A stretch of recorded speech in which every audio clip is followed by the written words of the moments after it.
అందరికీ నమస్కారం. తెలంగాణ రాష్ట్రంలో హైదరాబాదులో ఈరోజు జరగవలసినటువంటి జనసేన పార్టీ ఆధ్వర్యంలో నిర్వహించనున్న తెలంగాణ నవనిర్మాణ సంకల్ప సభకు పోలీసులు అనుమతి నిరాకరించారు. అయితే దీనికి సంబంధించి నాగబాబు చేసినటువంటి ట్వీట్ కూడా వైరల్ అవుతుంది. రావటం లేట్ అవ్వచ్చు కానీ రావటం మాత్రం పక్కా అంటూ, కొంచెం లేట్ అవ్వచ్చు కానీ రావటం మాత్రం పక్కా అంటూ జనసేన పార్టీ నాయకుడైనటువంటి కొణిదెల నాగబాబు చేసినటువంటి ట్వీట్ కూడా వైరల్గా మారింది. అయితే ఇక్కడ ప్రధానంగా చూడవలసింది ఏంటంటే, జూన్ 2వ తారీఖు అంటే ఈరోజు తెలంగాణ ఆవిర్భావ దినోత్సవం జరుపుకుంటున్న వేళ దీనికి ఆంధ్రాలో ఉప ముఖ్యమంత్రి అయినటువంటి, ఆంధ్ర పాలకుడిగా ఉన్నటువంటి, డిప్యూటీ సీఎంగా ఉన్నటువంటి పవన్ కళ్యాణ్ హైదరాబాదులో సభ నిర్వహించడం, అది తెలంగాణ నవనిర్మాణ సంకల్పం పేరుతో సభ నిర్వహించడం అన్నది ఒక పక్క తెలంగాణ ఆవిర్భావ దినోత్సవం జరుగుతుంటే, మరో పక్క ఈ సభ నిర్వహించడం అన్నది అక్కడ తెలంగాణ వాదాన్ని అణిచివేయడానికి ఆంధ్ర పాలకుడిగా ఉన్నటువంటి పవన్ కళ్యాణ్ ప్రయత్నిస్తున్నారు అన్నట్టుగా తెలంగాణ వాదుల యొక్క భావన. అయితే దీనికి సంబంధించి ఇటీవల జరిగినటువంటి కొన్ని పరిణామాలు, గతం 10 ఏళ్లలో లేనట్టుగా రాష్ట్రం విడిపోయినా సరే కలిసిమెలిసి ఉన్నటువంటి పరిస్థితుల్లో గత వారం రోజులుగా జరుగుతున్నటువంటి పరిణామాల నేపథ్యంలో పవన్ కళ్యాణ్ యొక్క విధానంపై, జనసేన పార్టీ కార్యకర్తల యొక్క విధానంపై, ప్రధానంగా ఇక్కడ జనసేన పార్టీ కార్యకర్తలు చేసేటువంటి ట్రోలింగ్ విషయం, అంటే ప్రొఫెసర్ నాగేశ్వరు విశ్లేషణ చేసిన తర్వాత ఆయన ట్రోలింగ్ చేసినటువంటి విషయం, వ్యక్తిగతంగా ఆయన వ్యక్తిగత హననం చేస్తూ ఆయనపై చేసినటువంటి ట్రోలింగ్, అంటే ఆయన వైఎస్ఆర్ కాంగ్రెస్ పార్టీకి చెందినటువంటి పేటీఎం అంటూ, తెలంగాణకు సంబంధించినటువంటి వ్యక్తి ఆంధ్రాలో ఉన్నటువంటి రాజకీయాలకి సంబంధం ఏమిటంటూ ఈ రకమైనటువంటి ట్రోలింగ్, దాన్ని కూడా ఆయన వెనక్కి తీసుకున్నారు. తను చేసినటువంటి వ్యాఖ్యలు కూడా వెనక్కి తీసుకున్నా సరే, అక్కడ తెలంగాణలో ఉన్నటువంటి తెలంగాణ వాదులకు, అక్కడ ఉన్నటువంటి జర్నలిస్టు సంఘాలకు ఏదైతే ప్రొఫెసర్ నాగేశ్వర్ చేసిన విశ్లేషణపై జరిగినటువంటి ట్రోలింగ్ ఉందో అది ప్రధానంగా తెలంగాణ వాదులపై జరిగినటువంటి దాడిగా వాళ్ళైతే ఫీల్ అయ్యారు. అదే సందర్భంలో ఈరోజు తెలంగాణ ఆవిర్భావ సభ మీటింగ్ రోజునే జనసేన పార్టీకి సంబంధించినటువంటి మీటింగ్ పెట్టడం అన్నది, దాన్ని కూడా అది తెలంగాణ గొంతు నొక్కడానికి చేసే ప్రయత్నంగా వాళ్ళైతే భావిస్తూ ఉన్నారు. దీనికి సంబంధించి గత 2 రోజులుగా ఈ మీటింగ్ను అడ్డుకుంటామని చెప్తూనే వచ్చారు. వీడి పరిణామాల నేపథ్యంలో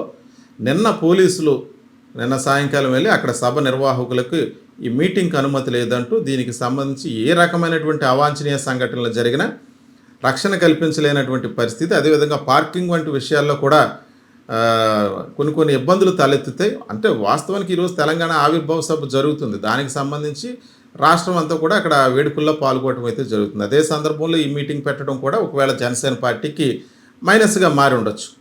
అయితే ఇక్కడ మరొక విషయం ఏంటంటే, ఈ ట్రోలింగ్ అనే విషయంలో నిన్న మొన్నట్టుగా కొంతమంది జర్నలిస్టులు పెట్టినటువంటి ప్రెస్ మీట్లు, అంటే తొలి వెలుగు రవి కూడా మాట్లాడుతూ తను కోడి చెరువు కోసం వీడియో రిలీజ్ చేసినప్పటి నుంచి కూడా జనసేన పార్టీకి సంబంధించినటువంటి నేతలు కొంతమంది ఫోన్ చేసి బెదిరిస్తున్నట్టు, అలాగే కొంతమంది ట్రోల్ చేస్తున్నట్టు, ఇటువంటి వాటికి నేను భయపడి ఉన్న న్యూస్ని వెనక్కి తీసుకోను, నా సోర్సెస్ ప్రకారం నేను ముందుకు వెళ్తానంటూ ఆయన వ్యాఖ్యానించడం. అలాగే ఉస్మానియా యూనివర్సిటీలో జరిగినటువంటి ఒక ప్రెస్ మీట్లో అస్మా మాట్లాడుతూ తను ఆడవాళ్ళని కూడా చూడకుండా ఈ జనసేన పార్టీకి సంబంధించినటువంటి నాయకులు కార్యకర్తలు చేసేటువంటి ట్రోలింగ్, అంటే నోటితో చెప్పడానికి కూడా వీలు లేనటువంటి బూతులు మాట్లాడుతూ ఆడవాళ్ళను కూడా కించపరుస్తూ మాట్లాడేటువంటి ఈ విధానాన్ని తప్పుపడుతూ నిన్న ఆమె పవన్ కళ్యాణ్ యొక్క రాకను వ్యతిరేకిస్తూ ఆమె ప్రెస్ మీట్ నిర్వహించారు. మరోపక్క పొన్నం ప్రభాకర్ ఆయన ప్రెస్ మీట్ నిర్వహించి నీకు ఎక్కడేం పని అంటూ, తెలంగాణ ఏర్పడితే 11 రోజులు అన్నం తినలేనటువంటి వాడివి, అలాగే తెలంగాణ ఏర్పడితే కోనసీమలో పచ్చని కొబ్బరి చెట్లు కూడా మాడిపోతాయని వ్యాఖ్యలు చేసిన వ్యక్తివి,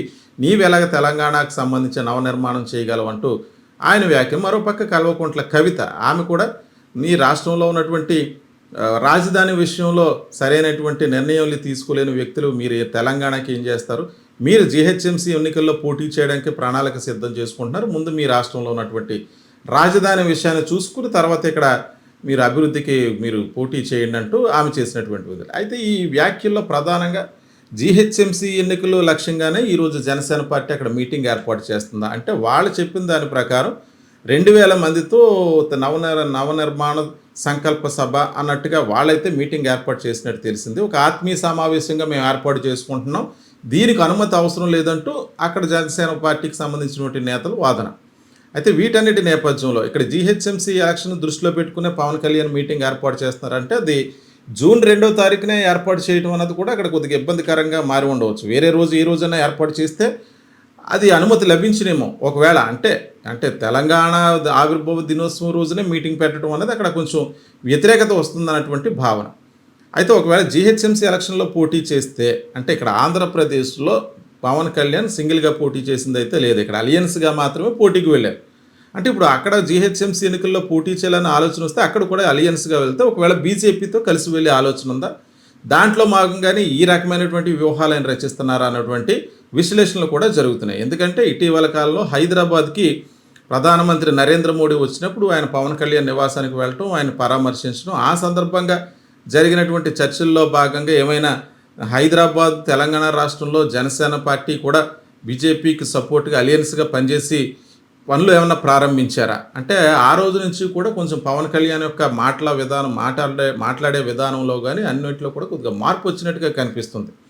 అయితే వీటన్నిటి పరిణామాల నేపథ్యంలో తెలంగాణ క్రాంతి అధ్యక్షుడైనటువంటి పృథ్వీరాజ్ చేసేటువంటి వ్యాఖ్యలు ఇవన్నీ కూడా ఈరోజు తెలంగాణలో పవన్ కళ్యాణ్ సభ జరగకుండా పోలీసులు అనుమతి నిరాకరించడానికి కారణమయ్యాయా అనుకోవచ్చు. ఇక్కడ ట్రోలింగ్ విషయానికి వస్తే ట్రోలింగ్ ఒక ప్రొఫెసర్ నాగేశ్వర్ మీదే కాదు, రఘు మీదే కాదు, అస్మా మీదే కాదు, ఈవెన్ ఈ ట్రోలింగ్ ఏ స్థాయికి వెళ్ళిపోయిందంటే జనసేన పార్టీలో పవన్ కళ్యాణ్ భార్య అయినటువంటి రేణు దేశాన్ని కూడా ట్రోలింగ్ చేసినట్టు గతంలో ఆమె కూడా కొన్ని వీడియోలు రిలీజ్ చేసిన పరిస్థితి. మరి ఇటువంటి ట్రోలింగ్ను అంటే కార్యకర్తలని ఎందువల్ల పవన్ కళ్యాణ్ కంట్రోల్ చేయలేకపోతున్నారు అంటే పదే పదే క్రమశిక్షణతో ఉండాలని చెప్పేటువంటి వ్యక్తి, ఒక స్వేచ్ఛా భావజాలాలు విప్లవ భావజాలాలతో మాట్లాడేటువంటి వ్యక్తి ఈ క్రమశిక్షణ విషయంలో ఎదటి వాళ్ళని ఒక ఆడవాళ్ళ విషయంలో కూడా ఈ రకమైనటువంటి ట్రోలింగ్ జరుగుతున్నప్పుడు వాళ్ళు ప్రెస్ మీట్లు పెట్టి నేరుగా నిన్నైతే అస్మా అయితే తను నేరుగా ఐడీలతో పాటు నేను ప్రూఫ్లు చూపిస్తాను, నన్ను ఏ రకంగా తిట్టారో చూడండి అంటూ ఆమె అయితే ప్రెస్ మీట్లో మాట్లాడటం జరిగింది. ఈ పరిణామాలన్నిటి నేపథ్యంలో తెలంగాణలో ఒకవేళ జనసేన పార్టీకి సంబంధించి అక్కడ హైదరాబాద్లో గచ్చిబౌలిలో సంజయ్ కన్వెన్షన్ హాల్లో మీటింగ్ అయితే ఏర్పాటు చేయడం జరిగింది.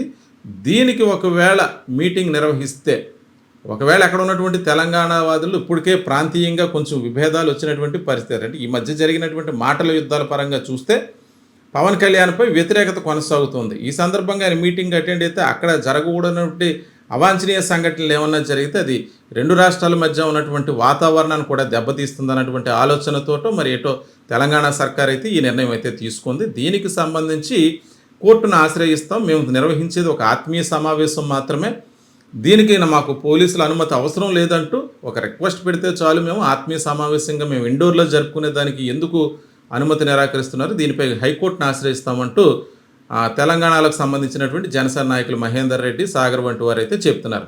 అయితే ప్రస్తుతానికి ఈ మీటింగ్పై ఉత్కంఠ నెలకొంది. మీటింగ్ జరుగుతుందా లేదా, లేకపోతే ఇప్పుడు జరిగినటువంటి సంఘటనలపై పవన్ కళ్యాణ్ ఏ విధంగా స్పందిస్తారన్నది మనం ఎదురు చూడాల్సి ఉంది.